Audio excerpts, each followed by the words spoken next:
명랑시사 이승원입니다.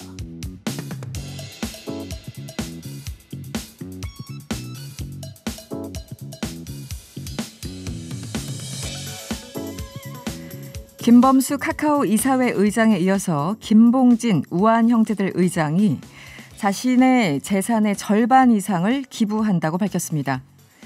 김범수 의장과 김봉진 의장은요, 자수성가의 대표적인 인물들이죠. 일명 금수저 출신도 아니고요. 평범한 회사원으로 시작해서 스타트업을 창업해서 성공을 이룬 사람들입니다. 과거 재벌 기업들은 주로 개인 자산이 아닌 회사 돈으로 기부하는 경우가 많았습니다. 무엇보다 사회에 죄를 짓고 도망가는 대가로 돈을 뿌린 경우가 많았었죠. 과거 누군가의 기부에는 향기가, 또 다른 누군가의 기부에는 그저 돈 냄새가 났던 이유였나 봅니다. 안녕하세요. 명랑시사 이승원입니다.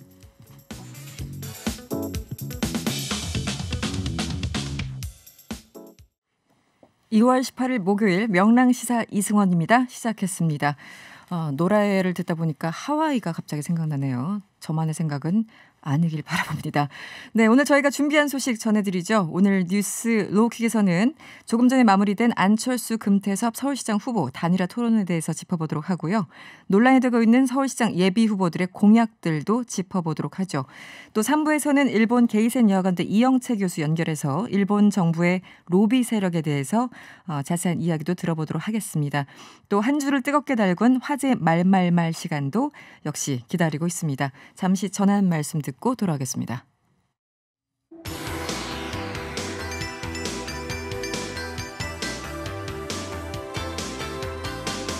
낮은 자세로 바라보며 집중 타격합니다. 뉴스 로우킥.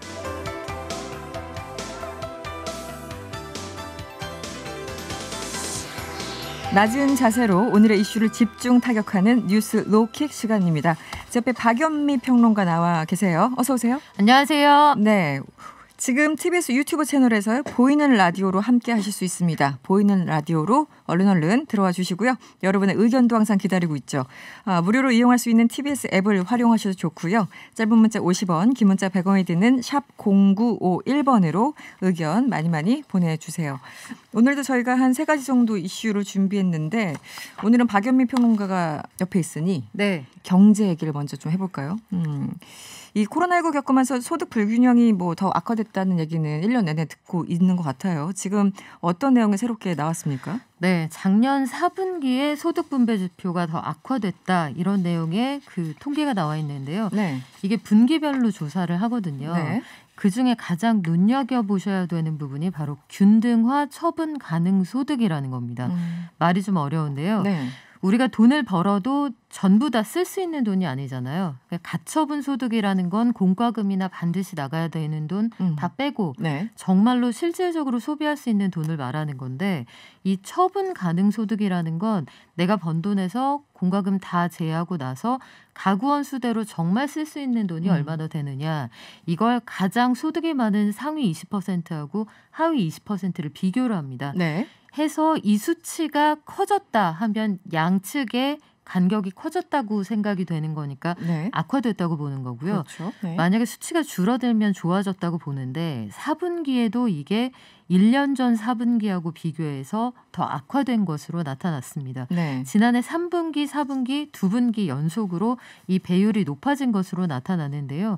4분기 기준으로는 4.72배. 그러니까 상위 20% 가구원 대비 하위 20% 가구원의 이 가처분 소득이 4.72배나 차이가 난다는 얘기고요. 2019년 4분기에는 4.64배 차이가 났으니까 분배 상황은 더욱 악화된 것으로 나타났습니다. 네. 그러면 왜 분배가 나빠졌느냐, 이게 궁금해지잖아요. 네.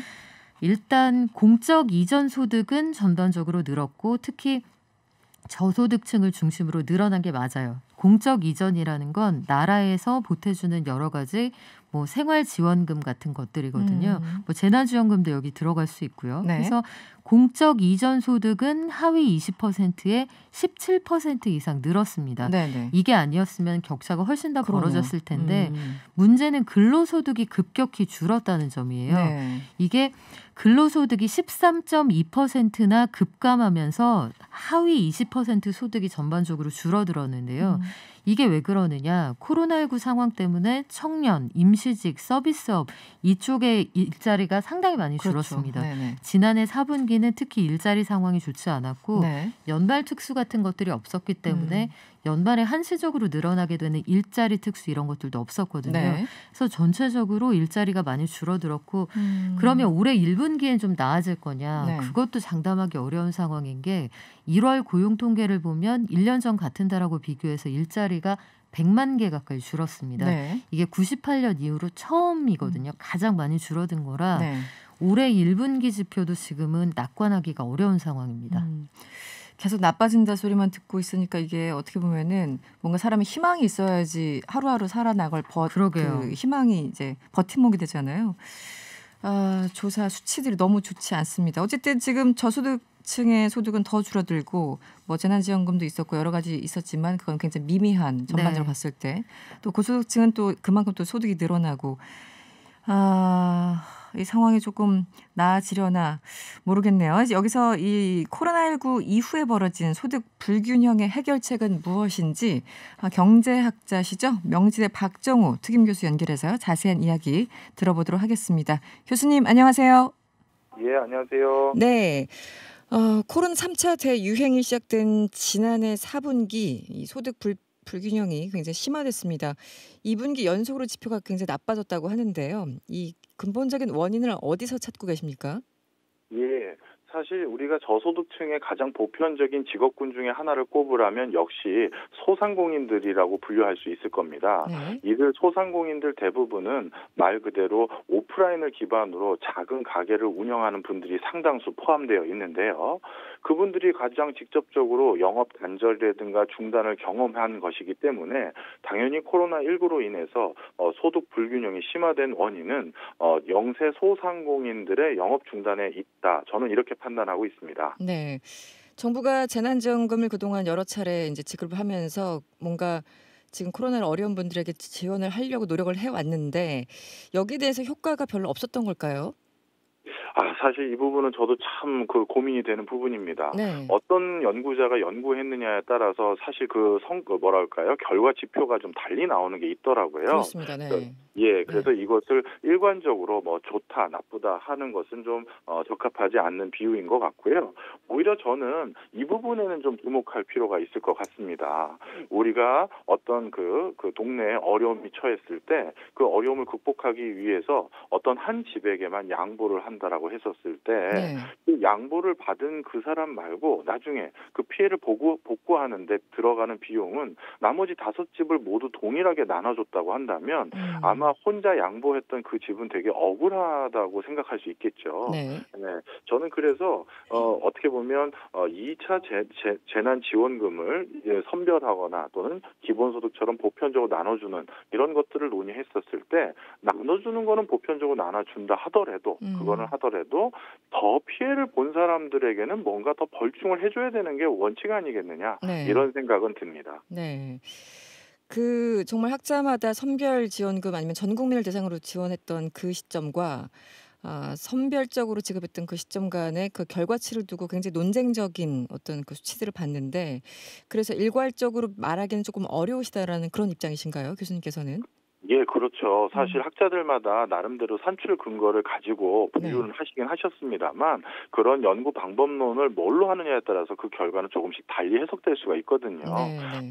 사실 그런 차원에서 본다면 이걸 더욱더 우리가 조심해서 평가를 해야지 무조건 어땠다 이렇게 단정 짓기는 어렵다라고 저는 판단합니다. 네. 그리고 교수님 이 가구당 월 평균 소득은 늘었는데 근로소득은 줄었다. 이걸 어떻게 해석을 해야 됩니까?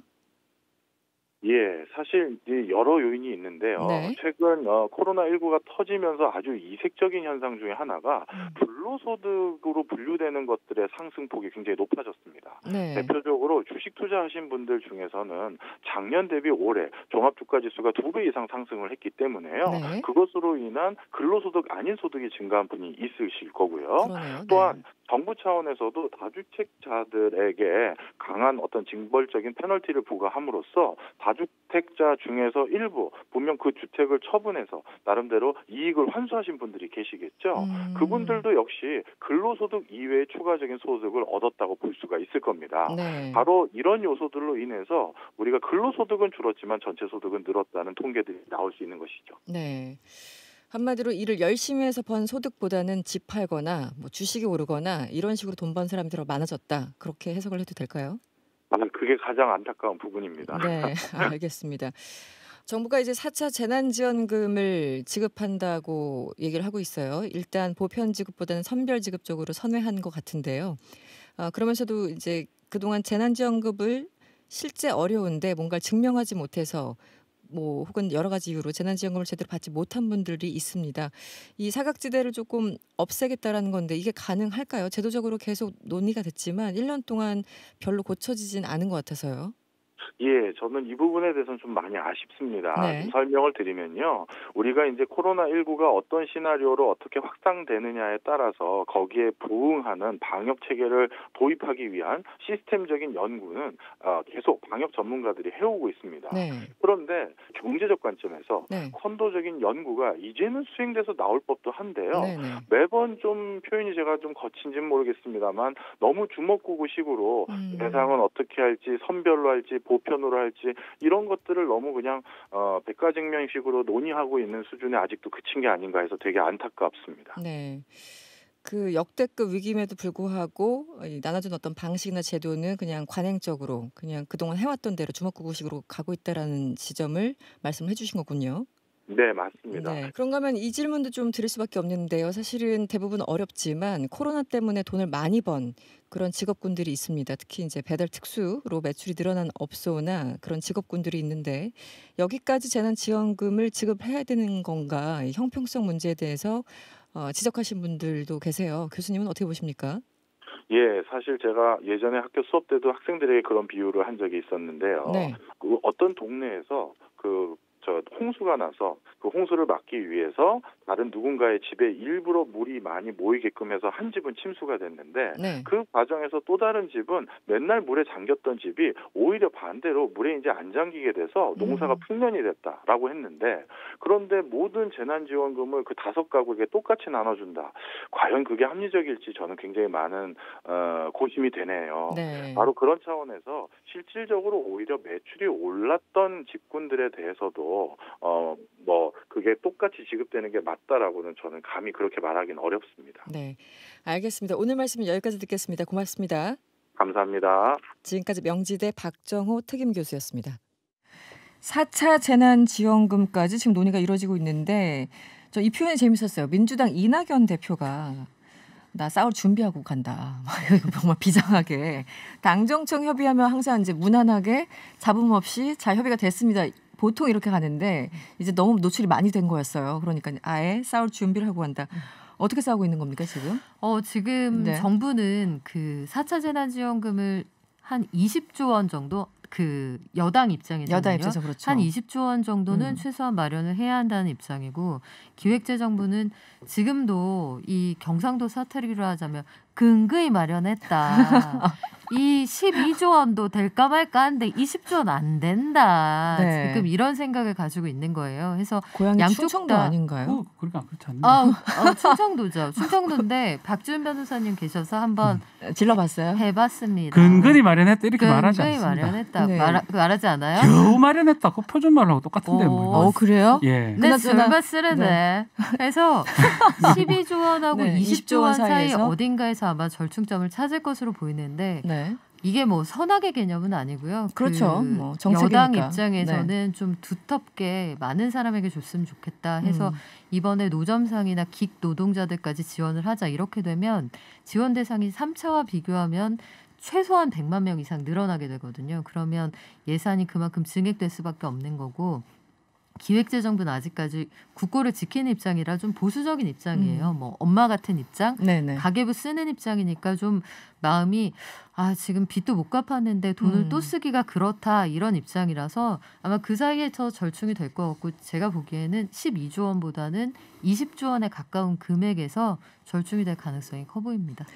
그 이제 홍남기 부총리 같은 경우는 지금 우리나라 국가 부채 수준이 40% 중후반대고 4차 재난지원금 지불한다고 해도 한 50% 초반대, 52, 3%니까 아직은 튼튼하다 이렇게도 설명을 하긴 합니다. 국회 그렇죠. 나가서. 네. 우리 박준 변호사님, 네. 어서 오세요. 예. 네. 4차 재난지원금 그 이낙연 당대표가 이제 국회 연설에서 그 보편과 선별 같이 이제 좀 검토하겠다라고 했다가 여러 가지 네. 비판이 일자 일단은 선별 지급 쪽으로 좀 선회했다 이렇게 평가를 할 수 있을 텐데 어떻게 보셨어요 전반적으로? 그렇죠. 사실은 선별 지급인데 우리 이 손실 보상 개념을 얘기를 많이 했었거든요. 네, 근데 법안 마련한다고 그거하고 하죠. 가다가 결국 소급으로 줄 수는 없고 당일 손실 보상이면 소급을 하는 게 헌법상 맞습니다. 법률상 맞다고 봐야 되는데 네. 하여튼 그러다가 좀 계속 둘러 온 것 같아요. 그리고 재정적 부분을 무시를 못하다 보니까 결국은 좀 두텁게 주되 손실 보상까지는 안 되고 네. 그래서 선별적으로 하는 건데 아마 또 필요하다면 또 보편적인 또 지급도 좀 생각하지 않을까. 당장은 선별 지급만 할 것 같다는 생각이 듭니다. 당장으로 또 이제 정부에서는 그러니까 여당에서는 그런 것 같아요. 이게 그 피해에 대한 어떤 보상 문제가 아니라 기본적으로 재난 그렇죠. 그러니까 기본소득의 이런 입장에서 좀 접근을 해야 된다. 혹은 경제 활성화 차원에서 좀 더 접근을 해야 된다. 그러니까 시각 자체를 다르면 그 액수도 달라질 수밖에 없다. 이렇게 또 그렇죠. 설명을 하는 것 같아요. 어찌됐든 K 양극화라는 표현이 좀 많이 쓰잖아요. 네. 조금 전에 박연미 기자가 이제 브리핑을 한 것처럼 네. 너무 심해지니까 이게 전반적으로 사회적으로는 좀 마이너스 아닌가 싶어요. 네. 그렇기도 하고요. 이게 중산층이 무너지면 거기에서부터 사실은 경제 위기가 그렇죠. 오거든요. 그렇죠. 그 중간에 좀 받쳐줘야 되는데 전체적으로 보면 앞서 말씀드렸지만 그 지난해 4분기에 공적 이전 소득이 17% 안 늘어났으면 하위 소득계층은 굉장히 힘들어지는 거예요. 네. 월 평균 소득이 저소득층은 164만 원이었습니다. 이게 그나마 1.7% 늘어난 거였는데 고소득층의 경우에는 상위 20%가 1,000만 원을 넘게 벌었거든요. 그래서 2.7%가 늘어난 것으로 나타났으니까 네. 사실은 그 많이 버는 사람들이 소득이 더 많이 늘어났다 이렇게 볼 여지가 있어서 네.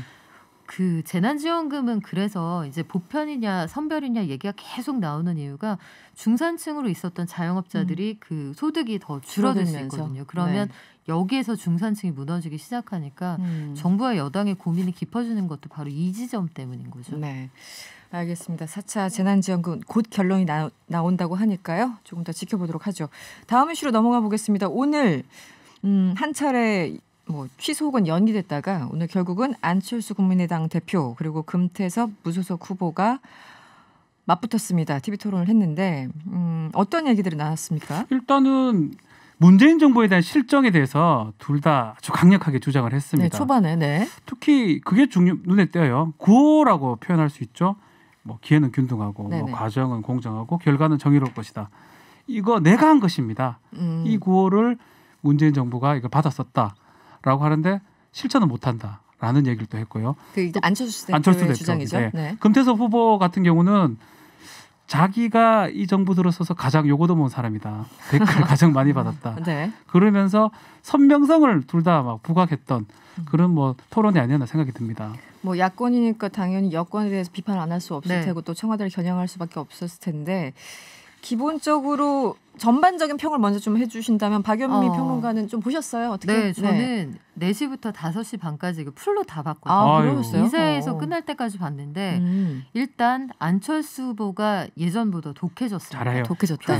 표정이 비장미가 흘러넘치고 네. 이 눈썹조차 움직이지 않으면서 비장하게 눈썹마저. 그리고 굉장히 노련해졌어요. 어. 그 제가 굉장히 인상 깊게 들었던 라임이 하나 있는데 네. 말 잘하는 해설사 말고 일 잘하는 해결사가 되겠습니다. 이 라임에 딱딱 맞춰서 이게 3원절구인가요? 네. 5원절구인가요? 이렇게 해서 준비를. 정리를 하면서 상대편인 금태섭 후보를 오늘 같이 고생한 금태섭 후보 고생 많았다. 금태섭 후보가 어떤 얘기를 했을 때 100% 공감하는데 묻고 더블로 간다. 뭐 이런 식의 표현이 많았어요. 네네. 전체적으로 보면 과거에 토론회를 하면 할수록 안철수 후보가 불리하다는 선입관이 있었는데 이번에는 공부를 좀 독하게 하고 나온 게 아닌가 이런 생각이 들었고요. 네. 기억하시겠지만 19대 대선 토론회 때 문재인 후보하고 붙었을 때 제가 MB 아바타입니까? 정말 실망입니다. 그만 좀 괴롭히십시오. 이런 표현 때문에 엄청난 화제가 됐었죠. 제가 갑철습니까? 갑철습니까? 그래서 여러 가지 이제 좀 그 놀림감이 되기도 그렇죠. 했고, 근데 그런 부분들을 많이 극복했고요. 정책적인 측면에서도 현 정부가 가지고 있는 가장 아픈 부분, 자기 사람만 쓴다, 혹은 부동산 정책이 실패했다 이런 것들 부각하는 측면이 좀 돋보였고, 내용적으로 구체적으로 들어가서 언급이 있었군요. 금태섭 후보의 경우에는 내가 민주당에서 나온 지 1년 반 만에 시장이 돼서 돌아간다고 하면 민주당에 균열을 낼 수 있을 것이다. 그래서 내가 우뚝 서는 걸 통해서 민주당의 균열을 만들겠다 이런 얘기들을 했거든요. 그러니까 내가 되었을 때 시민들에게 돌아갈 베네핏보다 정치적인 상징성을 좀 더 강조하는 분위기여서 상징성 부각하는 레토릭으로 아마 유권자들 입장에서는 그보다는 안철수 후보가 얘기한 부동산 뭐 이런 것들이 조금 더 피부에 와닿지 않았을까 개인적으로는 그렇게 느껴요. 안철수 후보 같은 경우는 사실은 지난 대선 때 토론회는 잘 못한다라는 그런 생각들을 많이 갖고 있어요. 국민들도 마찬가지고. 그러다 보니 이번에도 크게 기대를 안 한 것 같아요. 또 한번 미뤄지기도 하고. 근데 생각보다 또 잘한 것 같아요. 오늘 기대치가 낮으니까. 두 분이 다 기대치가 낮으니까. 기대치가 뭐 예를 들어서 한 70점 정도 80점을 했다? 이러면 높은 거거든요. 그래서 그런 부분을 봤을 때는 뭐 결연하다 뭐 그런 건 모르겠지만 예전보다는 토론회에 좀 익숙해진 모습이다. 준비를 꽤 많이 했다. 그러면 이제 예전에 비해서 나아졌다라는 게 두 분 다 공히 내리는 평가고, 그거 말고 절대 평가를 한다면 오늘 금태섭과 안철수와 금태섭 그 두 후보 간에 누가 더 잘했습니까? 저는 안철수 후보가 약간 부등호가 기운다고 봤어요. 아, 말씀드린 그래요? 것처럼 금태섭 후보의 경우에는 내가 왜 후보가 될 자격이 있느냐를 그 민주당을 부정하는 것에서 찾았거든요. 네. 물론 두 후보 다 현 정부의 실정을 비판하는 데에서 토론이 시작이 됐습니다. 거의 뭐 대선을 시작하는 것 같은 그런 분위기에서 정리가 됐는데 공감하는 부분이 있기도 했지만 그 금태섭 후보의 경우에는 약간 내가 이렇게 금이 환영해서 돌아가는 걸 보여주는 것으로서 현 정부의 실정을 엄단하겠다 이런 시그널을 줬다면, 안철수 후보는 과거에 내가 이런 것들 요런 것들 해보려고 했는데 새 정치를 하겠다는 꿈을 다시 한번 이뤄보겠다. 물론 이제 금태섭 후보는 이렇게 반박을 했죠.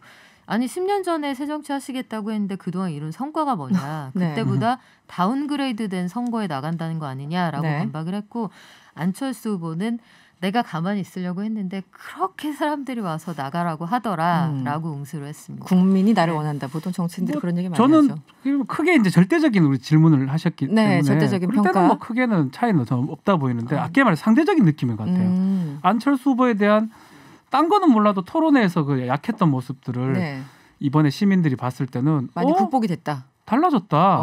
그래요? 그 모습을 분명히 보여줬는 게 아닌가. 알겠습니다. 앞으로도 저는 좀 기대를 좀 해도 될 것 같아요. 그나저나 안철수 대표 전 토론회를 못 봤습니다만 이 서울시장 출마 관련해서 이 대선 불출마 입장 재확인했죠? 그렇죠. 서울시장이 돼야 된다. 자기는 대선은 포기하겠다라고 얘기했고 정권 교체를 하겠다라고 디딤돌이 되겠다라고 밝혔는데요. 그래서 공약 자체가 5년짜리라는 거예요. 이게 지금 1년 시장을 하면 다시 4년을 하게 되는 거니까 5년을 생각하고 공약을 했다라고 밝히고 있습니다. 대선하고는 자기는 관계가 없다. 그러니까 서울시장이 된다면 당연히 대선은 안 나가는 거지만 역으로 만약에 서울시장에서 떨어지거나 뭐 안 된다면 단일 후보가 안 된다면 또 나갈 수 있는 거 아닙니까? 그 얘기는 지금 없어요. 정확하게. 거기까지는 안 나갔습니까? 된다는 생각으로 말을 하는 거고 떨어졌을 때는 뭐 어떻게 한다는 말은 없습니다. 그 가정을 전제로 답하지 않습니다. 외교부에서 잘 쓰는 말이죠. 정치인들도 마찬가지고. 또 금태섭 전 의원도 여러 가지 이제 소통에 관련해서 안철수 대표를 공격했는데 정치 과정에서 소통에 상당히 문제가 있었다. 구체적으로 어떤 얘기들이 나왔습니까? 말씀하시죠. 안철수 후보 이거는 뭐 좀 많이 알려져 있어요. 많은 사람들이 참모를 하기도 하고 그룹에 가기도 했는데 대부분 얘기했던 게 소통의 문제였거든요. 금태섭 후보도 그 지적을 했습니다. 소통이 안 된다. 소통이 안 되기 때문에 자신이 선대본부장하고 상당히 둘이 정치도 시작할 때부터 친했었거든 사실 금태섭 2012년부터 같이 전 시작을 의원이요. 했죠. 네. 그래서 의사 결정할 때 본인 혼자 한다. 남의 말 잘 안 듣는다. 소통이 되지 않는다.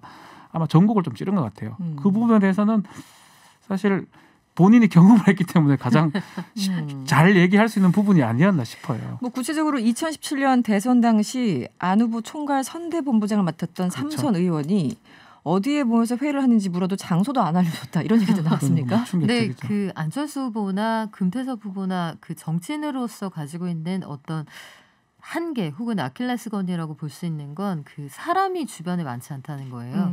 이른바 금태섭 라인, 금태섭 류 혹은 안철수 라인, 안철수계라고 불릴 만한 정치인들이 많이 없잖아요. 네, 없죠. 네. 그거는 사실 정치인한테는 굉장한 약점이거든요. 네. 손학규 지금도 당 대표이신가요? 지금 제가 정확히 직함을 지금 뭐 어찌 불러드려야 할지. 전 대표? 네. 손학규 전 의원의 경우에도 항상 이렇게 주변에 손학규계, 손학규류가 많이 남아있지 않는데 이게 이제 결정적인 한계로 불렸었는데 네. 정치인 세력으로 하는 건데. 네. 그래서 이 두 분이 가지고 있는 근본적인 한계가 그 부분은 이었던 것 같은데 금태섭 의원이 안철수 대표의 그런 부분을 지적을 했어요. 그런데 이번에는 안철수 후보가 네.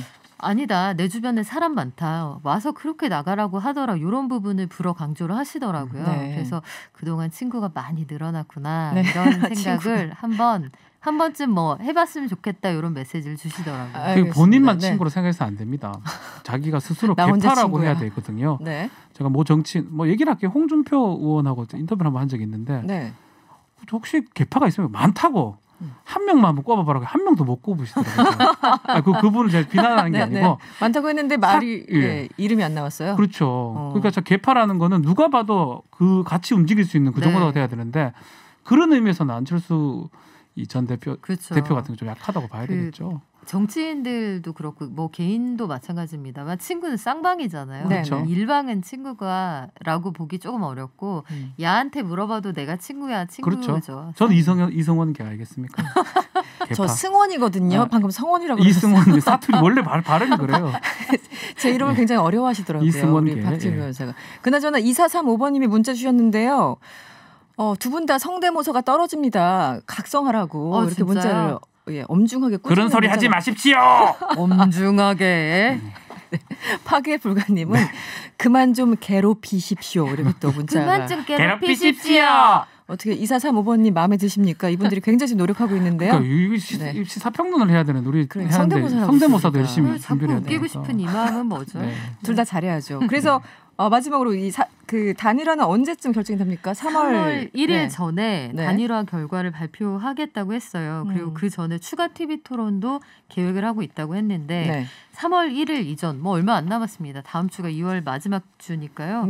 그 전에 이제 누가 후보로 나설지 결정한 다음에 다시 한번 국민의힘하고 토너먼트가 한 번 더 있습니다. 그렇겠죠. 그래서 최종 단일화 협상을 진행할 예정입니다.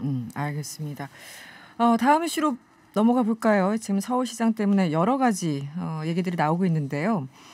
민주당 부대변인이 발언은 굉장히 잘못한 것 같아요. 박진영 상금 부대변인 SNS에 글을 올렸는데 박지민 변호사님 어떤 내용입니까? 박 부대변인이 이제 본인의 한 SNS에 뭐 말을 쓴 거예요. 글을 쓴 겁니다. 글을 쓴 건데 기본적으로는 뭐 이렇게 할 수는 있는데 용어가 좀 잘못됐어요. 용어가 1년짜리 시장을 뽑는데 생GX 공약을 다 내놓고 있다라고 썼어요. 이게 사실은 뭐 거론된 거니까 지랄이라고 표현했습니다. 그러네요. 그게 이제 뭐 병이나 이런 것들을 표현하기도 하지만 분별 없이 얘기하는 것을 속된 언어로 얘기하는 걸 그렇게 표현하거든요. 네네. 특히 대구 경북 지역 이런 용어들을 많이 씁니다. 일상적으로 일상적으로 좀 많이 씁니다. 그게 뭐 잘 됐다고 얘기는 하진 않고요.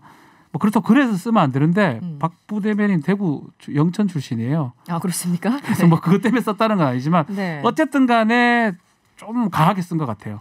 이게 그냥 친구들끼리 사석에서 뭐 일상적으로 있을 수 있는데 본인 위치가 있잖아요. 부대변인이고 SNS는 다 알려지는 거거든요. 그러니까요. 상당히 좀 과하게 썼다고 생각이 듭니다. 어찌되었건 부적절한 표현이면은 틀림없죠. 네. 그리고 당의 부대변인이면 당의 얼굴이잖아요. 해서 공연한 논란을 불러일으켰다는 점에서는 당에도 해당 행위가 되는 것이고 정치의 품격을 떨어뜨린다는 점에서는 뭐 두말할 여지가 없는 것 같습니다. 네. 과한 표현은 사과드린다, 반성한다라고 얘기를 했습니다. 네, 논란이 되자 바로 사과를 하긴 했군요. 그런데 어떤 공약에 대해서 이런 표현까지 쓰면서 격하게 비난한 겁니까? 참 좀 그렇습니다. 네. 공약 자체가 나경원 후보 같은 경우는 누구든지 도보 10분 내에 지하철 탑승. 네. 그럼 정말 고맙죠. 그러면은 더 충격적인 게 오세훈 후보입니다. 올림픽 유치를 얘기를 해버립니다. 와. 대통령 공약 아닙니까 이 정도면? 대통령이죠. 네, 올림픽 월드컵도 얘기하고 다 하시죠 그냥. 네. 그러니까 그런 의미에서 이제 얘기를 했는데 표현 자체는 뭐 좀 과할 수 있지만 저는 이런 공약은 뭐 집을 뭐 수십만 채를 다 짓질 않나. 너무 좀 과한 공약이다. 네. 또 1년 할 수 있는 시장이거든요 지금.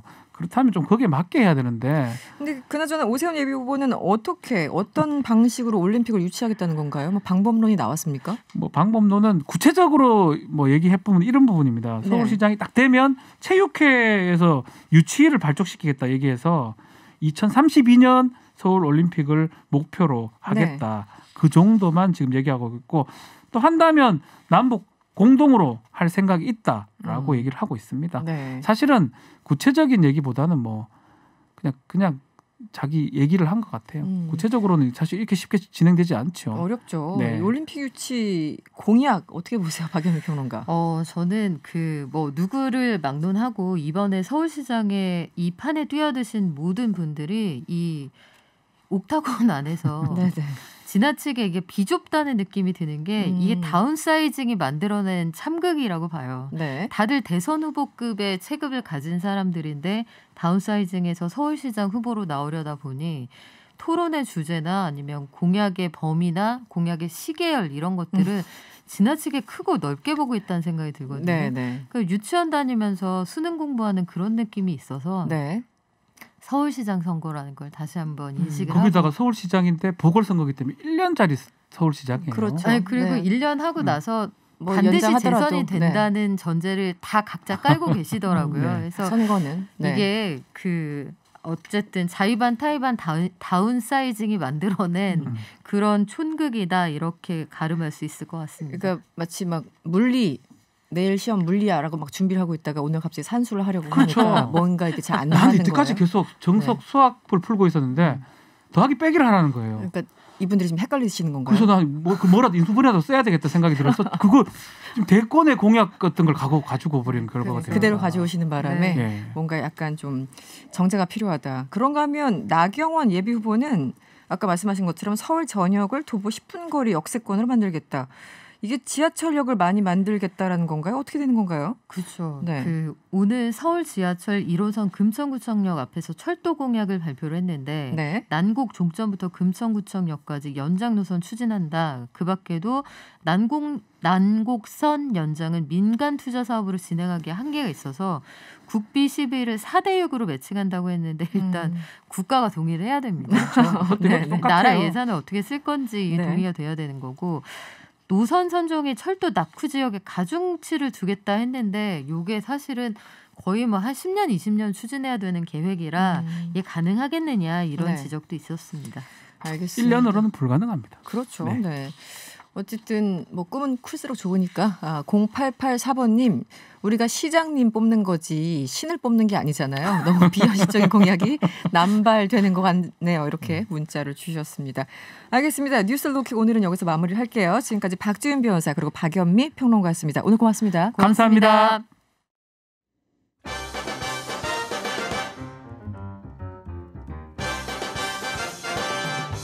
이승원의 세계는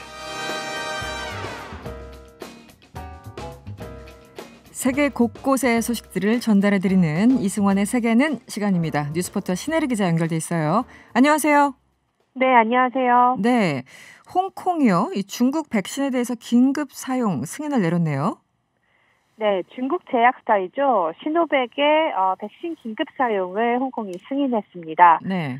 오늘 소피아 찬 홍콩 보건장관이 이 시노백 백신이 홍콩의 긴급 사용에 필요한 안전성, 효능, 품질 요건을 모두 충족했다라고 발표했는데요. 임상 실험 결과 시노백 백신이 이미 긴급 사용에 필요한 기준에 부합한 것으로 확인됐다고 말을 한 겁니다. 네. 그래서 WTO의 승인을 받을 필요가 없고 만장일치로 긴급 승인을 권고한 상태입니다. 일단 요 시노백에 대한 효능이 궁금하실 텐데요.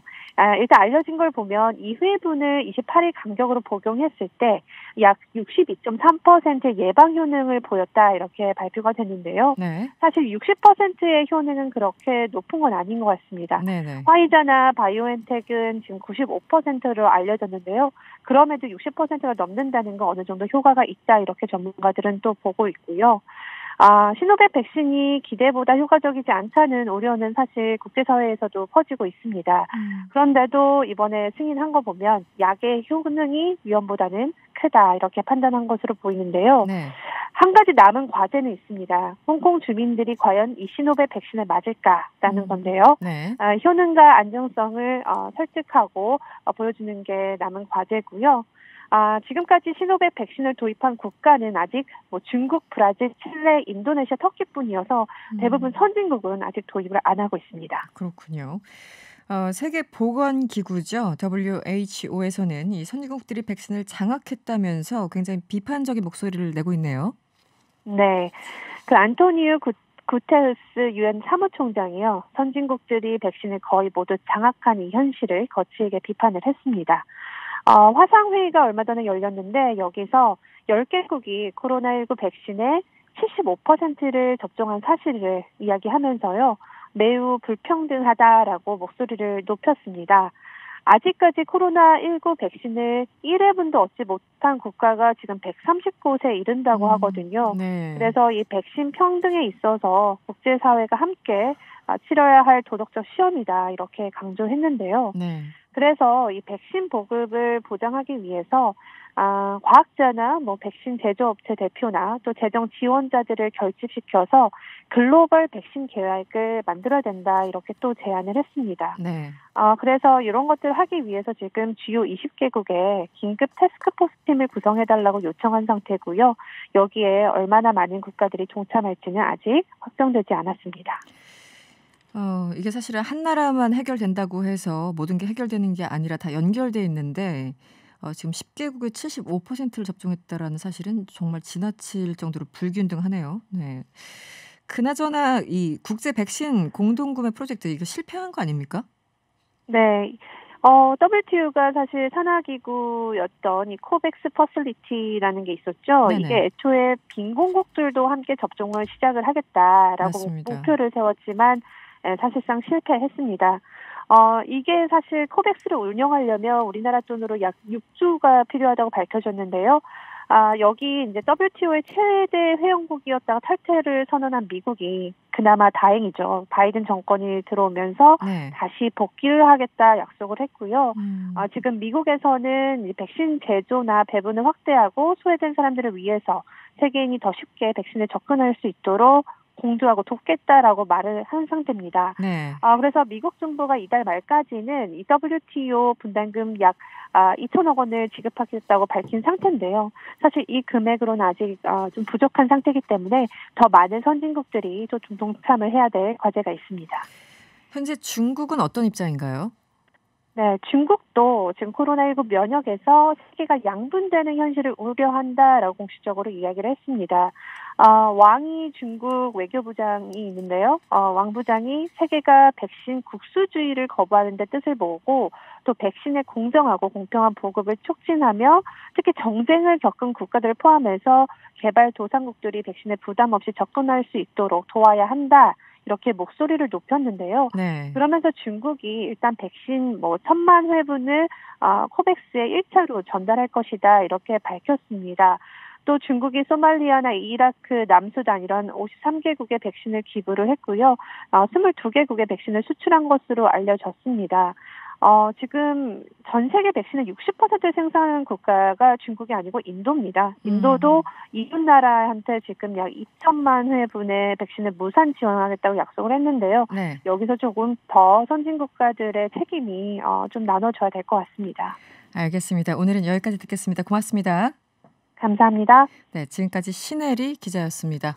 4824번님이 문자 주셨네요. 홍콩이 백신을 승인한 것이 아니고 중국이 승인시킨 것 아닌가요? 이렇게 문자 주셨는데 맞죠. 지금 홍콩과 중국 사이가 굉장히 안 좋고 홍콩 민주화 운동에 참여하고 있는 사람들 지금도 체포당하고 있습니다. 그래서 홍콩의 많은 시민들이 영국으로 지금 이주를 하려고 혹은 대만으로 가려고 여러 가지 노력을 하고 있죠.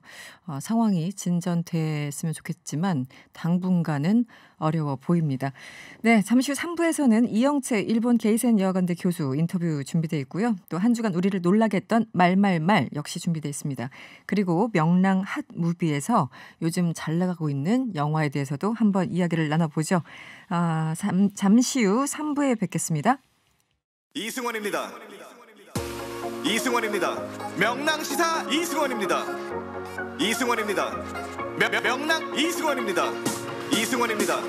명랑시사 이승원입니다. 명랑시사 이승원입니다. 명랑시사 이승원입니다. 명랑 이승원입니다. 명랑시사 이승원입니다.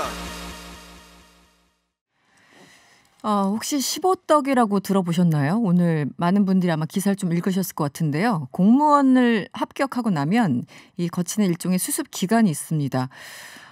이 수습 기간을 15라고 하는데 한 공무원이 형편이 어려워서 이 15떡으로 백설기 하나만 돌렸다고 합니다. 그런데 옆 팀에 있는 팀장이 이걸 그냥 먹지 않고 쓰레기통에 버려서 눈물을 흘렸다는 사연이 커뮤니티 게시판에 올라왔고 논란이 되고 있습니다. 급기야 전해철 행안부 장관까지 나서서 지금 어떤 상황인지 알아보겠다 이런 논란이 있는데요. 도대체 얼마나 비싼 떡들을 받아 드셨길래 남의 성의를 이렇게 무시할 수 있는 건지 이런 분들은 15떡이 아니라 그냥 아무것도 주지 마세요. 굶겨야 됩니다. 네, 어쨌든 이 문화가 꽤 오래된 것 같은데 댓글을 제가 봤더니요. 너무 꼰대 같은 문화다. 이젠 좀 없애자. 뭐 이런 것도 있었고 떡 말고 사람들이 뭐 마카롱이나 뭐 피자나 이런 비싼 것도 많이 돌린다고 하더라고요. 그러니까 확실히 이제 공무원들 간의 차이가 나겠죠. 어쨌든 이런 문화는 이제 좀 슬슬 사라지는 것이 좋지 않을까라고 잠시 생각을 해봤습니다. 네, 이 시각 교통정보 듣고 오겠습니다. TBS 정보센터 정세린 씨.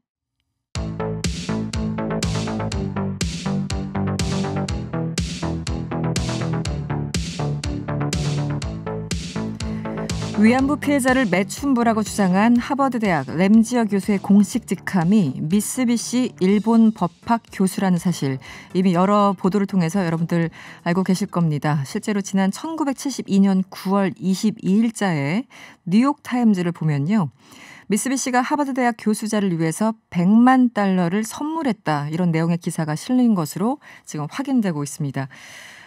역사가 오래됐죠. 일본의 로비, 그 내용은 무엇이고 또 목적은 무엇인지 자세히 이야기를 좀 들어봐야 될 것 같습니다. 일본 게이센 여학원대 이영채 교수 연결돼 있습니다. 안녕하세요. 네, 안녕하세요. 네, 교수님. 기업 이름을 딴 교수 자리라는 게 굉장히 일반인들 입장에서는 좀 낯설기도 하고요. 또 이 세계에서 가장 유명한 대학에 기부금을 이렇게 어마어마하게 냈다는 사실 자체가 놀랍습니다. 그리고 어떻게 보면 이제 돈을 받고 자리를 마련해준 대학이 더 황당하기도 한데요. 어느 정도 금액을 기부한 걸로 지금까지 알려지고 있습니까? 글쎄요, 미국 같은 경우는 산학협동이라는 이름을 해서 수많은 기업에게 기부금을 받고 또 거기에 대해서 입학하는 자제들도 있고 그러기 때문에 일본도 아마 그런 제도를 가지고 미국 대학에 많이 활용을 하고 있는 것 같고요. 현재 여러 가지 자료들을 보면 미쓰비시 기업이 약 200만 달러 그 어떤 한 해만 보더라도요. 네. 그러면 평균 한 200억 정도가 매년 하버드 대학에 들어가고 있지 않느냐. 특히 1980년대만 해도 약 1억 달러 이상이 들어갔다고 이야기를 나오고 있는 거 보면 네. 정기적으로 이런 하버드 대학 또는 일본의 주요 명문 대학에 일본 기업들이 기부를 하고 있는 것들은 밝히면 밝힐수록 더 많이 나올 것 같습니다. 이게 현황이 정확하게 공개되지는 않은 거죠?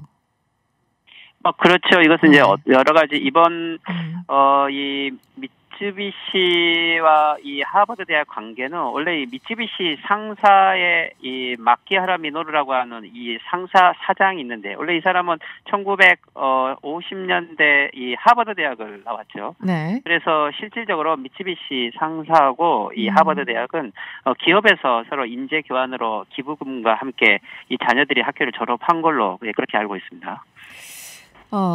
일본의 로비가 어마어마하다. 이 액수나 내용이나 어떤 집요함 여러 측면에서 보더라도 굉장하다라는 얘기를 들었는데 이번 사태를 보니까 다시 한번 느껴집니다. 이 일본의 로비는 언제부터 시작됐다고 봐야 될까요?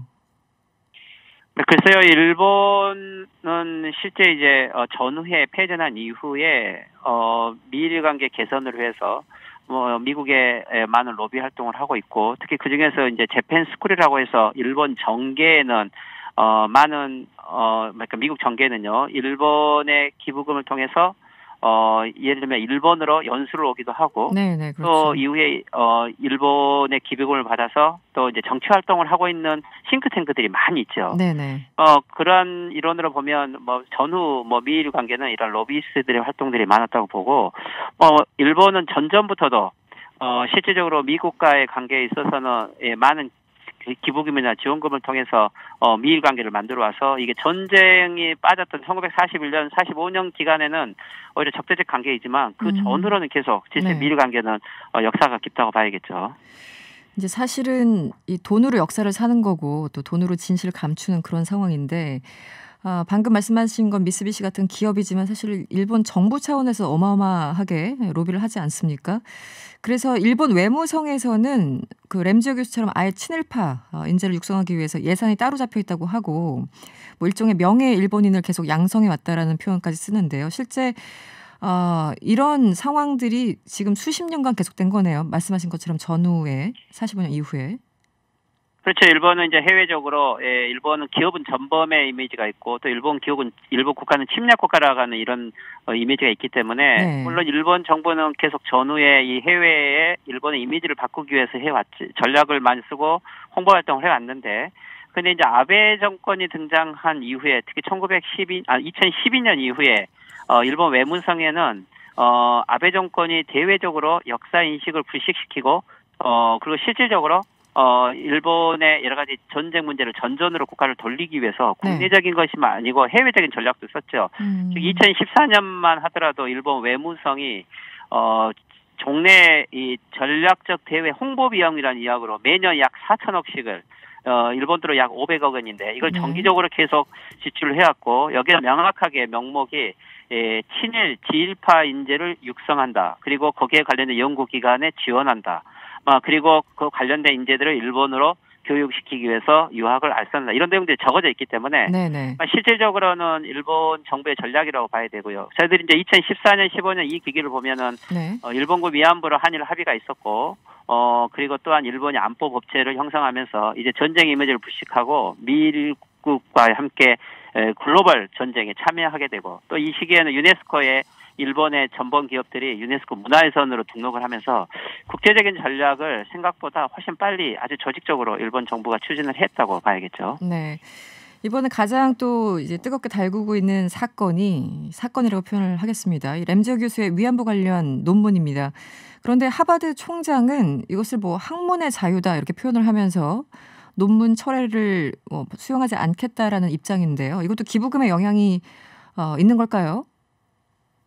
글쎄요, 정확한 내용까지 확인하기는 어렵지만, 이 하버드대 총장이 발언을 그냥 액면으로 보면은, 학교가 개입하지 않겠다라는 말도 있고, 그렇지만은, 이것은 명확하게 기부에 영향을 받았다고 보고, 또 공개적이지는 않겠지만은, 수면 하에서는 이게 정치적 쟁점이 되고 있기 때문에, 일본 외무성이라든지, 일본 정부도 움직여서 하버드 대학이 공식적으로 이것을 철회하지 않도록, 어떻게 보면 일본 입장에서 보면 중요한 성과를 내고 있는 거기 때문에 나름대로 그런 압력도 있을 거라고 봐야 될 것 같습니다.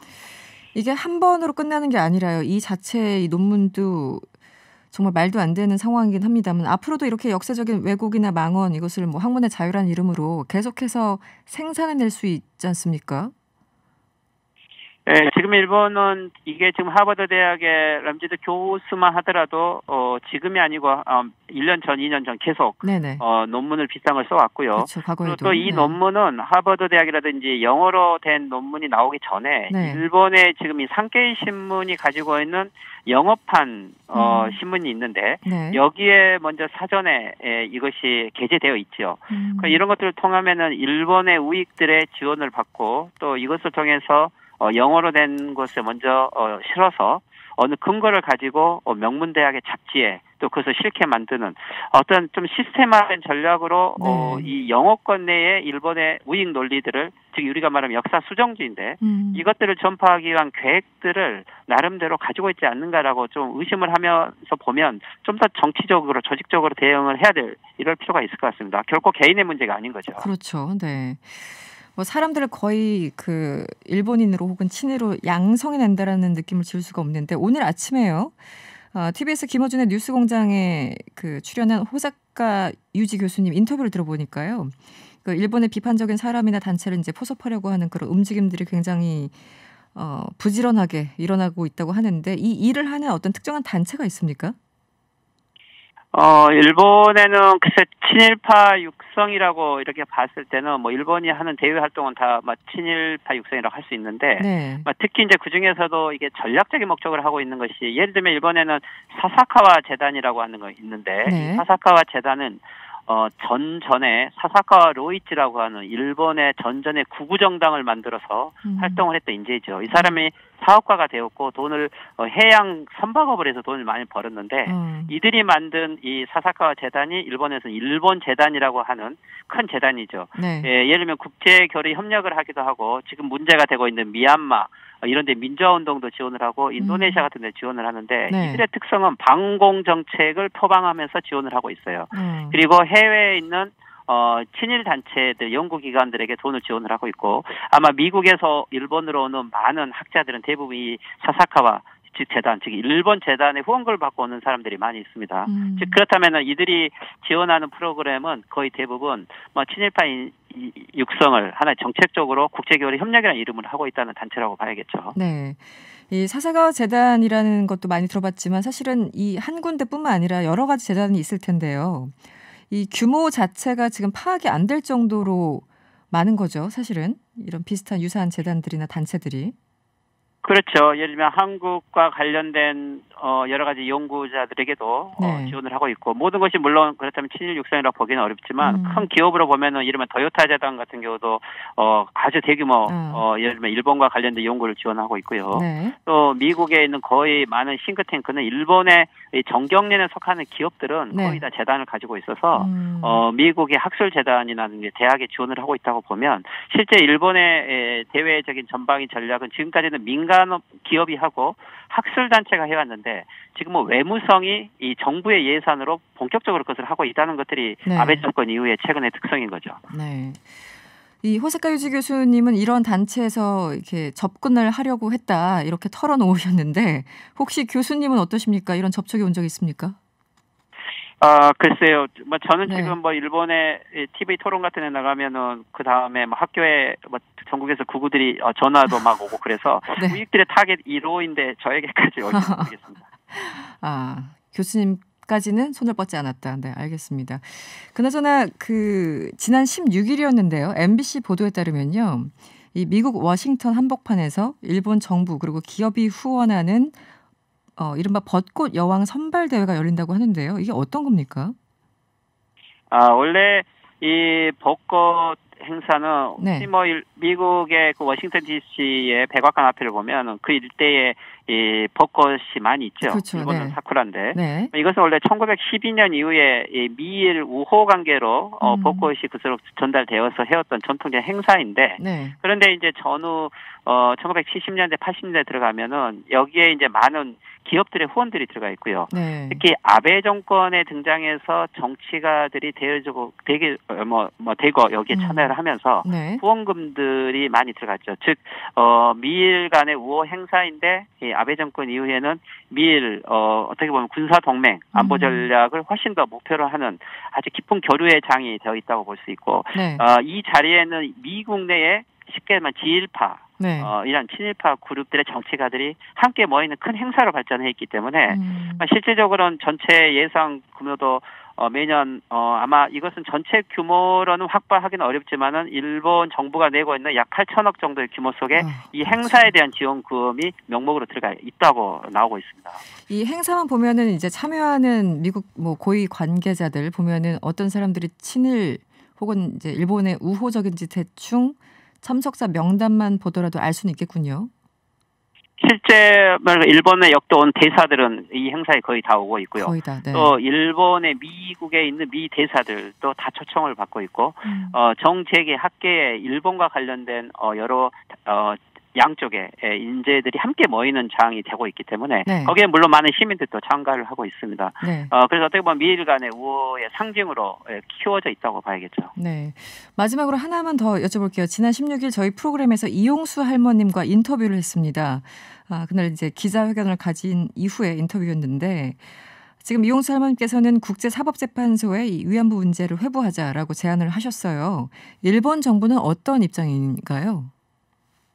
그렇죠. 이번에 예를 들면 한국에서 나온 위안부에 대한 일본 정부에 대한 배상 판결은 실질적으로 이게 일본 재산을 어떻게 보면 몰수하기보다는 재판에서 공식적으로 일본 정부에 유죄를 내렸다는 것이 의미가 있는 거죠. 네. 국내적으로. 그런데 이제 일본 재판에서는 이것이 다 거부되고 있고 그렇다면 이제 국제사법재판소에서 이것을 인정해 준다는 것은 실질적으로 아주 상징적 의미가 있고 인류에게는 큰 의미가 있기 때문에 가능성은 있다라고 볼 수 있어요. 국제연합이 인권위원회에서 몇 번의 권고사항을 냈고 미국도 하원에서 결의까지 나왔기 때문에 네. 판결은 나올 수 있지만 실제 이게 배상까지 갈 수 있겠는가. 즉 아마 65년 한일 조약 네. 의해서 다 해결됐다라고 보면 그런 배상은 기각될 확률도 있는 거죠.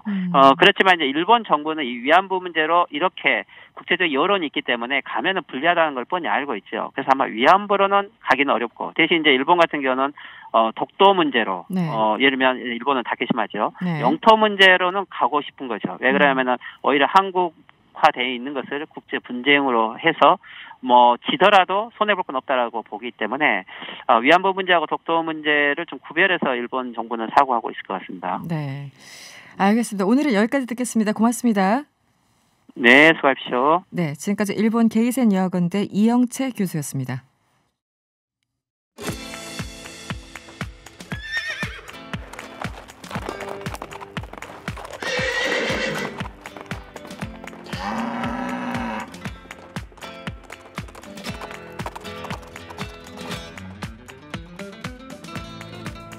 한 주간 회자된 화제의 말들을 만나봅니다. 좋은 말, 나쁜 말, 이상한 말. 네, 이 시간 말의 합을 맞춰주실 두 분이죠. MC 장원 씨 그리고 한겨레 이지혜 기자 함께합니다. 어서 오세요. 안녕하세요. 반갑습니다. MC 장원입니다. 안녕하세요. 한겨레 이지혜입니다. 네, 이지혜 기자는 건강은 어떻게 좀 괜찮으셨습니까? 제 집에서 너무 푹 쉬어가지고 네. 살도 좀 찌고 살이 찐 게 지금 이 모양이에요. 네. 아주 건강해지고 있습니다. 네, 건강해지고 네, 있다. 다행이네요. 예. 네. 사실 우리 둘이 짝꿍이 된 지가 굉장히 오래됐습니다. 이지혜 기자님과 저가. 맞습니다. 근데 못 본 날이 더 많아요. 전날보다. 막 자가격리. 네. 이 정도면 헤어져야 되는 거 아닙니까? 서로 안 좋은 일이 너무 생겨요. 사건 액땜을 사고가. 했다고 네. 생각하고. 네. 네, 알겠습니다. 앞으로는 별일 없었으면 좋겠습니다. 앞으로는 네, 이제 건강하게 저희와 함께 해주시길 바라고요. 오늘 첫 번째 말로 가보죠. 책 박물관에 도서 대여 기능을 만들자. 네. 말씀을 들으셨죠? 네, 국민의힘 배현진 의원의 발언이라고 하는데요. 이지혜 기자가 자세하게 설명 좀 해주시죠. 네, 지난 2일에 배현진 국민의힘 의원이 대표 발의한 박물관 및 미술관 진흥법 개정안을 두고 잡음이 벌어지고 있습니다. 네. 내용은 사실 다 간단한데요. 박물관이 고유 사업을 진행하는데 지장이 없는 범위에서 박물관 자료를 국민에게 제공하는 그러니까 대출 열람 사업을 수행할 수 있도록 한다라는 한 문장을 넣는 내용입니다. 네.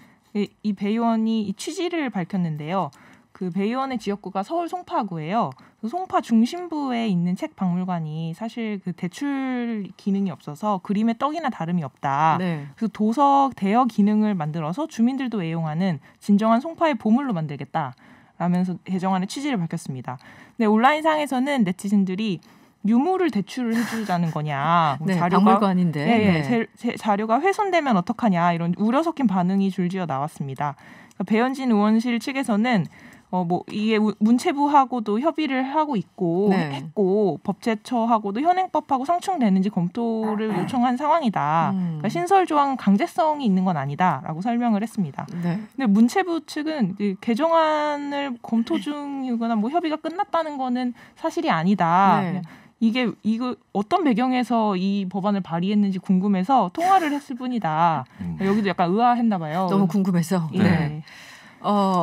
그런 상황. 지금 그 해명 자체가 조금 다른 상황인데 어떤 책들인데 이걸 대여까지 하려고 했던 걸까요? 네. 아니 일단 그 박물관이나 미술관에 있는 것들이라면 그 보관 그대로 이 가치를 보존해야 된다는 가치가 인정을 받았기 때문에 거기 있는 것들이거든요. 만약에 대여가 가능하고 대여해도 될 만한 가치의 것들이었으면 대여 목적으로 이미 되어 있었겠죠. 대여용 도서관으로 이 자리를 하고 있었겠죠. 이유가 있어서 여기 있는 것인데 그 이유를 허물어 버리겠다라고 하는 거니까 많은 분들이 좀 의아해하시는 것 같고요. 한 네티즌 분께서 이 상황을 한마디로 정리하셨더라고요. 어떡하죠? 아쿠아리움에서 회 뜨는 소리 한다고.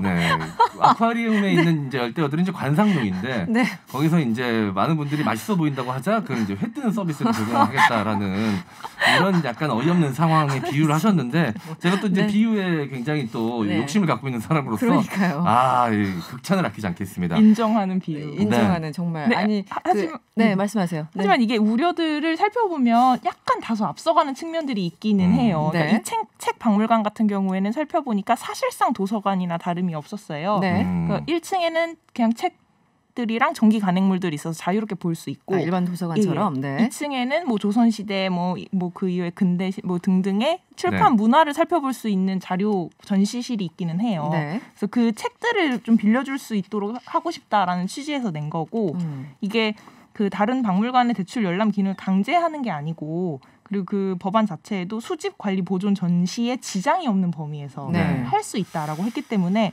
우려하시는 일들이 벌어지기는 어려울 것 같고 사실 통과되기도 어려울 것 같아요. 통과되기도 같은 문제는 이제 그렇다면 그 송파에 위치한 자신의 지역구에 위치한 그 장소의 운영 방침만 수정을 하면 되는 거거든요. 이거를 근데 법안으로 올린다고 하니까 다른 것도 적용이 되지 않을까 하는 불안감이 생길 수 있는 것이죠. 근데 법적 근거가 없어서 이걸 만들겠다는 건데 저는 오히려 이게 문제가 되는 건 그러니까 박물관도 사실 변화가 필요할 수 있어요. 뭔가 대여 기능을 만들고 도서관 기능을 합친다든지 뭔가 융복합적인 기능을 키우는 방식으로 박물관에 대한 고민을 할 수도 있겠죠. 근데 그걸 안 하고 그냥 연구 없이 단순히 지역구의 민원을 들어주는 방식으로 이 법안을 그냥 띡 내고 그럼 박물관 업계에 있는 사람들은 무슨 생각을 하겠습니까? 우리에 대한 고민을 아무것도 들어주지 않았다 이런 느낌을 받을 수밖에 없을 것 같아서 사전 교감이 전혀 없었던 게 가장 큰 문제인 것 같습니다. 그러니까 사실 국회의원이 아니라 구청장 수준의 고민을 지금 하고 계신다 그런 생각이 들었습니다. 저도 지금 그 제작진의 사진을 띄워줘서 봤는데 이 송파 책 박물관에 있는 책들 정말 어마어마합니다. 왠지 건드리면 안 될 것 같은 그런 정말 유물과 같은 묘법, 연화경 이런 것들이 있어요. 얼마나 오래된 책인지 그냥 사진만 보셔도 대충 감을 잡을 수 있을 겁니다. 이것까지 빌려주자 이런 건 아니었겠죠. 취지 자체는. 근데 이제 그림의 떡이라는 비유를 하셨잖아요. 이 비유 어떻게 보셨습니까? 몇 점 주시겠습니까? 점수를 드리기 전에 일단 비유 자체는 맞습니다. 그림의 떡 맞아요. 근데 문제는 그림의 떡을 왜 떡으로 만들려고 하시는 건지. 그림은 그냥 그림으로 놔두면 되거든요. 언뜻 생각해도 떡보다 떡을 그린 그림이 비쌀 것 같은데 그걸 떡으로 만드시겠다고 하니까 그게 의아한 거죠. 알겠습니다. 6899번님이 문자 주셨는데요. 책 박물관 바로 앞이 9,500세대 대단지 아파트인데 표를 노린 거 아닌가 하는 생각도 드네요. 이렇게 또 6899번님이 문자를 주셨습니다. 어찌됐든 지금 문체부와 검토 끝난 것이 아니라 문체부도 이게 도대체 뭔가 궁금해서 전화를 했다라는 거죠. 그렇죠. 이게 사실 공격이 들어오니까 의원실에서 이렇게 둘러대는 차원에서 정부하고도 얘기하고 있다. 얘기를 한 것 같은데 그냥 담백하게 소신만 밝혔으면 참 좋았을 것을. 알겠습니다. 아쉽습니다. 네, 이 발언은 여기까지 하고요. 두 번째 말로 한번 넘어가 볼까요? 순간적으로 실수했다. 배민 라이더. 어떤 분인지 대충 알 것 같은데 이번에는 MC 장원 씨가 어떤 내용인지 좀 알려주시죠. 네, 사건은 설날이었던 지난 12일 밤에 벌어졌습니다. 네. 서울의 한 오피스텔에서 한 여성분이 이제 외출을 하기 위해서 엘리베이터를 탑승을 했는데 이 배달원 분이 함께 탑승을 했습니다. 근데 이 여성분은 이제 엘리베이터 안에서 핸드폰을 보고 계셨다고 해요. 네. 보통 그렇게 하시죠. 그렇죠. 어색하기도 네. 하고. 그래서 이제 상황을 잘 모르고 계시다가 내리기 위해서 이제 시선을 위로 올렸는데 뭔가 좀 상황이 이상한 걸 발견하게 되신 거죠. 얼마나 놀라셨을까. 네, 그 배달원 분으로 보였던 그 20대 남성분이 네. 그 자신의 성기를 노출하고 있는 상황이 벌어졌던 겁니다. 그 좁은 엘리베이터 안에서. 네, 너무 깜짝 놀라서 여성분은 당황해서 어떻게 이제 대응을 해야 될지 판단이 안 서는 상황이었는데 그래도 다행히 침착하게 이 20대 남성이 오토바이 배달용 오토바이를 타고 도망을 갔는데 그 번호를 기억을 하신 겁니다. 그래서 바로 이제 경찰에 신고를 했고 CCTV도 확인을 했다라고 합니다. 네. 그래서 이 배달원 분이 경찰에 출석을 해서 순간적으로 실수한 것이었다라고 진술을 했다고 합니다.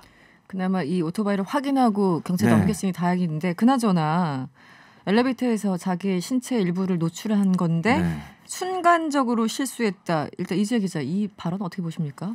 정말 아까도 말했지만 변명을 그런 식으로 하면 둘러대는 하면 안 되고 솔직하게 사과를 하는 것이 맞을 것 같은데 이게 되게 안타까운 게요. 정말 열심히 성실하게 일하는 라이더분들도 많을 거거든요. 대부분이 그렇죠. 대부분이 그렇죠. 근데 이런 분들이 전체 그 업계 평판을 너무 떨어뜨리는 것 같아요. 맞습니다. 그러니까 여성분들이 뭐 저도 그렇고 엘리베이터에서 벌어지는 어떤 범죄나 뭐 아파트 복도나 이런 일상생활에서 벌어지는 범죄에 굉장히 예민할 수밖에 없는데 일상적인 공포를 사실 여성분들 갖고 살죠. 네네. 근데 이런 사건을 맞닥뜨릴 때 이제 계속 라이더분들을 볼 때 흠칫흠칫 경계를 하게 될 것 같아요. 근데 그건 서로 너무 안 좋은 것 같고 이런 편견이 생기진 않았으면 좋겠다. 그러니까 이재 기자님 말씀하신 대로 배달원 분들이 묵묵히 열심히 일하시는 많은 배달원 분들이 이 사건으로 인해서 혹시라도 그 혐오의 대상이 되거나 폄훼의 대상이 될까봐 걱정되고 그분들도 많이 우려하실 것 같고 좀 넓은 범위에서 저는 같은 남성으로서도 굉장히 큰 수치심이 좀 느껴졌습니다.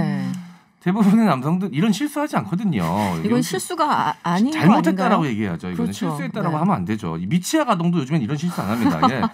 많이 잡아서 생후 24개월 정도까지만 연수가 되는 행동이에요. 이게 실수로 이제 실수로 바지 이제 자크라 그러죠. 그걸 안 올리는 경우는 있어요. 네, 뭐 그럴 수 있죠. 그 정도까지만 봐줄 수 있습니다. 뭐 양해 가능하다. 네. 근데 그 이상의 행동은 이건 실수라고 볼 수 보기 어렵죠. 하여튼 너무 부끄럽습니다. 기사를 읽을 때마다 사실은 혹시 엘리베이터에서 이런 사람 마주치면 어떻게 해야 되지 이런 생각이 솔직히 좀 들잖아요. 무섭기도 하고. 저는 이렇게 침착하게 못할 것 같아요. 그러니까요. 어쨌든 이분은 대응을 참 잘하신 것 같습니다. 네, 많이 놀라셨을 텐데 그렇습니다. 걱정입니다. 근데 배민 라이더 관련해서 말이 하나 더 있네요. 이번에는 엘리베이터에 음식만 올려보냈어요. 이건 무슨 일인지 임시정 씨? 그 배달의 민족 앱에 그 한 후기가 올라왔는데 이 후기 때문에 논란이 생겼습니다. 어떤 내용이었냐면 이 주문자가 빌라 4층에 거주를 하신다고 해요. 음식을 주문을 했습니다.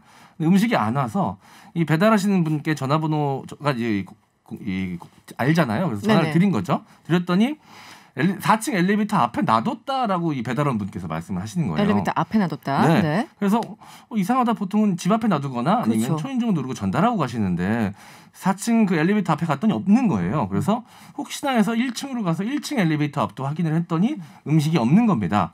그래서 다시 전화를 한 거죠. 그 배달원 분께. 했더니 그제서야 죄송하다. 음식만 엘리베이터에 실어서 올려보냈다. 라고 이게 어떻게 가능해요? 그러니까 이 배달원 분은 그릇만 계속 엘리베이터 안에 서 있었던 거예요. 그러니까 자 노력을 많이 해서 제가 한번 유출해봤습니다. 그렇다면 이 배달원 분은 그냥 음식이 엘리베이터만 태워주면 알아서 4층에서 내려가지고 음식이 뚜벅뚜벅 이제 주문자 집 앞에 가서 초인종 누르고 안녕하세요, 저 족발입니다. 저 주문하셨죠? 뭐 이런 상황을 상상하지 않고서야. 불가능한데. 너무 지금 웃겨가지고 말이 안 나. 이 상황을 어떻게 저 이해 좀 시켜주세요. 귀찮아. 일단 4층 버튼을 누르고 눌러서 올려보냈겠죠. 음식 놓고 본인이 간 거잖아요 지금. 자, 음식한테 재차 얘기했겠죠. 402호야, 족발아. 헷갈리면 안 된다. 이러잖아요. 제가 봤을 때는 이게 상식적으로 이해가 안 되잖아요.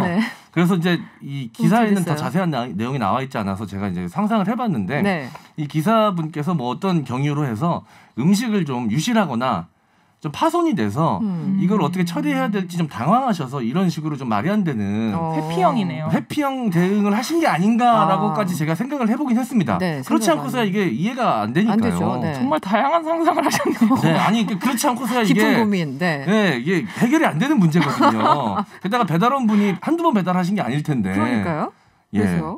그래서 어떻게 됐습니까? 결론이 어떻게 됐습니까? 그래서 이제 이 남자분, 이 배달원 분께서 음식을 다시 만들어서 갖다 드리겠다라고 하자 이 여성분께서는 이미 기분이 상하셨으니까 됐다 필요 없다라고 얘기하고 이제 후기를 올린 건데 이제 배달의 민족에서는 이 후기 대응을 앞으로 이제 시스템을 제대로 다시 한번 점검을 해서 제대로 대응하도록 하겠다 사과 드린다라고 응답을 얻었다라고 하십니다. 네.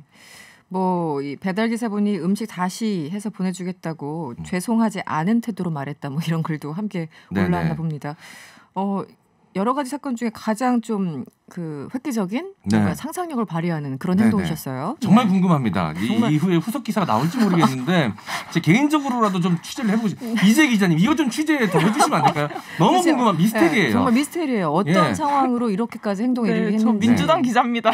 민주당 기자였구나. 깜빡했어요.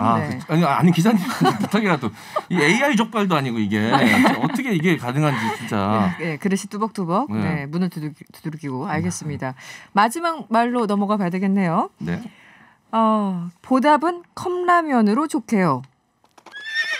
네, 경비원 김영근 씨의 말씀이라고 하는데 이재 기자 어떤 내용인가요? 정말 간만에 좋은 말을 넘어 훈훈한 말. 좋은 말. 설날인 지난 12일 일인데요. 저녁 부산 아파트의 한 경비원으로 일하시는 김영근 씨가 순찰을 돌다가 바닥에 두툼한 어떤 목욕 가방을 발견을 했다고 합니다. 가방 안에 무려 현금이 1,632만 원이 들어있었는데 곧바로 김 씨가 인근 파출소에 신고를 했고 그러니까 다행히 그 가방 안에 연락처가 있었다고 해요. 그래요? 네. 그 무사히 모든 현금이 주인에게 돌아갔습니다. 그래서 저도 이번에 처음 알았는데 현행법에 보면 분실한 현금을 찾아주면 그 액수의 5%에서 20%의 액수를 사례금으로 받을 수 있다고 해요. 규정이 있더라고요. 그래서 가방 주인은 그 법에 근거해서 사례를 좀 하고 싶다고 이야기를 했는데 김 씨가 그 경비원으로서 당연히 해야 할 일을 했을 뿐이다. 극구 사양을 하셨다고 해요. 그리고 그 두 분이 훈훈한 어떤 실랑이를 벌이시다가 결국에는 그 가방 주인이 경비원분들 간식이라도 제공을 하겠다고 하면서 컵라면 20박스를 선물을 했다고 합니다. 20박스. 오. 사실 진짜 오랜만에 정말 훈훈합니다. 이 MC 장원 씨 같은 경우는 어떨 것 같아요? 현금의 5%에서 20%를 관련법에 따라서 받을 수 있다고 합니다. 몇 퍼센트 정도 받으실 것 같아요? 저요? 일단 꽉 채워. 꽉 채워서 20%과 법적으로 이제 허용해 주신다니까. 보통은 이제 견물생심이라고 이제 찾아드리는 것까지는 당연히 해야 되지만 주신다고 하면 사례를 하겠다고 하면 그것마저 거절하기는 쉽지 않죠, 사실. 사람은 보통 일반적으로 그렇죠. 대부분의 사람은 아마 처음 그 돈을 발견했을 때부터 아마 욕심을 느끼게 될 겁니다. 그런 분들도 계실 테고. 근데 그 유혹을 뿌리치고 주인을 돌려준다. 대단한 일이죠. 게다가 요즘 또 굉장히 각박하고 힘든 시기잖아요. 그러니까요. 이런 때일수록 더 욕심이 날 수 있는데도 불구하고 이 경비원분 정말 대단하십니다. 존경스럽습니다. 현금 1,600만 원 이상이 목욕 가방에 들어 있었는데 이것을 그냥 바로 신고를 하고 정말 훈훈한 얘기입니다. 어떻게 들으셨어요, 이재 기자? 이게 요새는 그런 요행을 바라지 않고 또 꼼수를 부리지 않고 자기 자리에서 열심히 일을 하는 사람이 굉장히 영웅적으로 보이는 것 같아요. 맞아요. 요새 뭐 뭉클할 때가 있죠. 큰 일을 해서 영웅이 아니라 정말 그 자리를 지키고 있는 사람들 때문에 이 사회가 이렇게 돌아가는구나. 그런 순간을 이번에 이 기사를 보면서 맞이한 것 같습니다. 그 자리에서 자기를 가장 열심히 묵묵하게 하시는 분들이 제일 멋지더라고요. 그게 무슨 일이든 간에 멋있는 사람은 정말 그런 사람들. 아까 우리 MC 장원 씨가 소개해준 그 음식이 4층으로 혼자 올라간 사연. 8186번님이 문자 주셨는데요. 음식이 AI인가요? 이렇게. 나중에는 이런 서비스 왠지 있을 것 같긴 해요. 그러니까요. 그 배달원 분들이 워낙 이제 이렇게 배달을 많이 해야 또 수입이 늘어나고 그렇죠. 시간이 또 비대면이 좀 이렇게 확장되고 있는 추세니까 나중에는 그게 가능해질 수도 있겠지만 일단 지금은 아니니까요. 지금은 아니니까. 알겠습니다. 드물게 훈훈한 미담으로 마무리를 했어요. 다음에 조금 더 많은 미담을 들었으면 좋겠고요. 오늘 가장 앞거는 뭐였나요, MC 장원 씨? 3개 중에? 배현진 의원이 발의한 것과 첫 번째, 두 번째 다 비등비등한데요. 저는 그래도 두 번째 아직까지도 제가 의구심을 갖고 있기 때문에 너무 궁금해서 미칠 것 같아요. 오늘 잠을 못 잘 것 같아요. 이거 어떻게 하면 좋죠? 지금 큰일 났습니다. 다음 주에 아무래도 이재 기자가 민주당 출입 기자긴 하지만 이쪽 사회부로 잠시 전향을 해가지고 잠시만 외유 좀 하시면 안 될까요? 한번 해보도록 하겠습니다. 노력해보도록 하겠습니다. 노력한다는 말씀까지 듣고 믿고 보내드리겠습니다. 지금까지 말말말이었고요. MC 장원 씨, 한겨레 이지혜 기자였습니다. 오늘 고맙습니다. 감사합니다. 감사합니다.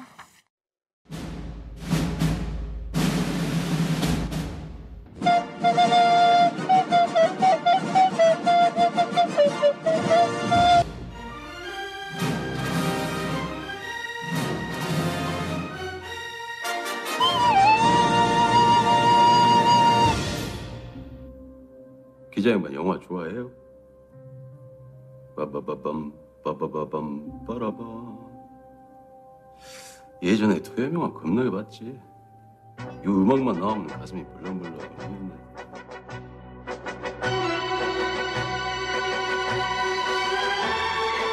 지금 보면 딱 좋은 영화를 소개해드리는 코너죠. 명랑 한무비 시간입니다. 방송인 썬킴 씨와 함께합니다. 어서 오세요. 안녕하십니까. 이거 로고를 들어보니까 방금 생각이 났는데 방금. 그 당시 청소년들은 주말의 영화를 못 봤던 거로 기억이 나요. 그래요? 왜요? 왜냐면 9시 15가 딱 쳐진 다음에 기억 안 나세요? 이제는 청소년 여러분들이 어린 여러분들이 잠자리에 들 시간입니다. 그런 거 나왔던 것 같아요. 예전에 그런 TV에서. 다음에 9시 뉴스하고 이런 주말의 영화를 했었죠. 그래서 이제 어른들만 볼 수 있는. 어른들만 볼 수 있었던. 또 예전에는 TV가 그렇게 막 방방마다 있지 않았잖아요. 마루에 한 대죠. 보통 이제 마루나 거실에 혹은 안방에 한 대 이래가지고 엄청나게 쟁탈전도 있었고 쉽지가 않았던 것 같아요. 영화 보기가. 특히 이제 그 정말 재밌는 프로가 동시간대 하면. 그거 진짜 갈등 때리죠. 그렇죠. 그때 리모컨이 아니라 돌리는 거기 때문에 서로 채널을 잡으려고 드르륵 그 소리 내가면서. 드드드드.